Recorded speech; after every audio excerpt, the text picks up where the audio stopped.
Il s'agit d'une affaire qu'on a essayé de soulever et qui est une affaire close. L'affaire du comité des droits de l'homme à Genève. Il nous a été signalé dans la presse que l'État du Sénégal a pris des engagements au niveau du comité des droits de l'homme de Genève.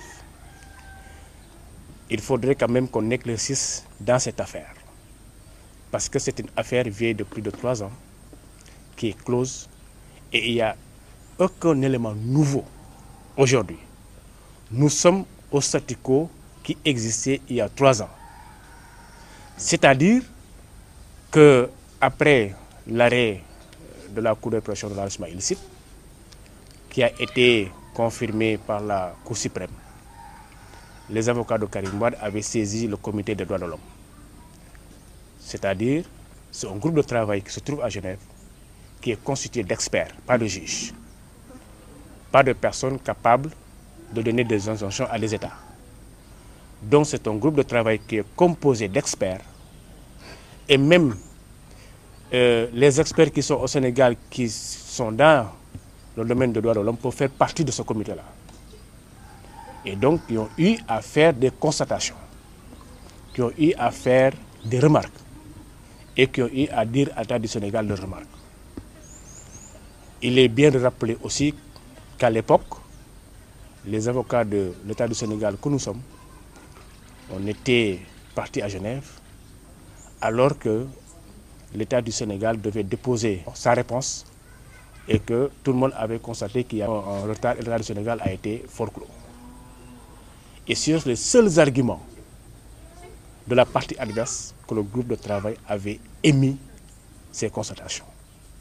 C'est bien de le rappeler, mais malgré tout, on a eu à être là-bas à leur expliquer exactement la procédure, comment ça s'est passé.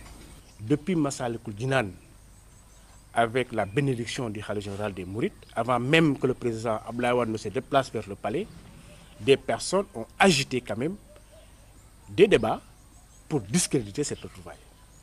Et à l'époque, moi personnellement j'avais dit qu'il faut que nous fassions attention. Nous sommes dans une dynamique qui est salutaire. Le Sénégal suscite des convoitises. Et on sait comment ça se passe dans ce milieu. Ils sont prêts à tout. Ils sont prêts à utiliser des mercenaires au niveau national.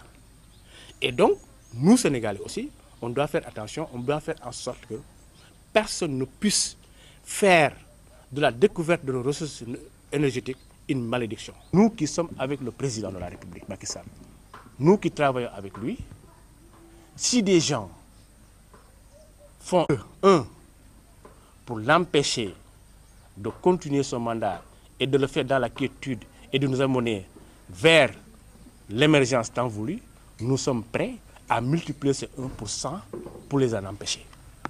Il faut que les choses soient claires.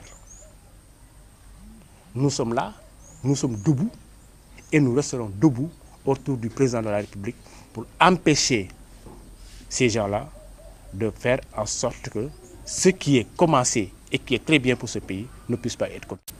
Et vous savez, l'amnistie et la grâce, ce sont des mécanismes qui sont créés pour constituer des ressorts, pour que dans un pays, on puisse quand même parfois dialoguer, éviter certaines choses, éviter l'oubli, faire de l'oubli. C'est ce qu'on appelle en droit l'oubli. Donc, il était possible peut-être pour des crimes de sang. On a dit qu'il y avait des crimes de sang, des crimes de nature politique, on avait dit, dans la loi Ezzan. Des crimes de nature politique, de telle année à telle année, ont été amnistiés par la loi Ezzan. Et beaucoup de Sénégalais en ont bénéficié. Moi, j'ai eu à plaider des cours d'assises où des Sénégalais qui devaient combattre devant la cour d'assises ont été libérés parce que tout simplement, leurs avocats ont tout simplement demandé in limine litis, le fait que la loi a été amnistiée et qu'ils ne peuvent pas être jugés, ils doivent être libérés. Le mandat de dépôt doit être levé.